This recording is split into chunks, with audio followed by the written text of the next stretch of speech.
Hi hello అండి అందరికీ నమస్కారం అండి ఫ్రెండ్స్ ఇప్పుడు అందిన వార్త మాజీ ఎమ్మెల్యే కన్నుమూత పార్టీలో తీవ్ర విషాదం అంటూ బ్రేకింగ్ న్యూస్ అప్డేట్ అయితే రావడం జరిగిందండి. అయితే ఇందుకు సంబంధించిన పూర్తి వివరాలు అయితే మన వీడియోలో తెలుసుకుందామండి. ఎవరు ఏంటి అనేది వీడియో మాత్రం పూర్తి వరకు చూడండి ఫ్రెండ్స్, అప్పుడే మనకి పూర్తి సమాచారం అయితే తెలుస్తుంది. లేట్ చేయకుండా టాపిక్లోకి వెళ్ళిపోదాము. ఇక కాపు ఉద్యమ నేత మాజీ మంత్రి ముద్రగడ పద్మనాభం కన్నుమూశారు. గత నెల రోజులుగా ఆయన అనారోగ్యంతో హైదరాబాదులోని సింధు ఆసుపత్రిలో చికిత్స పొందుతున్నారు. పరిస్థితి విషమించడంతో మంగళవారం కన్నుమూశారు.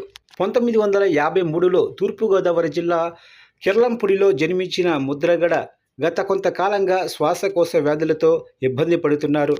ముద్రగడ పద్మనాభం 6 సార్లు ఎమ్మెల్యేగా, ఒక్కసారి ఎంపీగా గెలుపొందారు.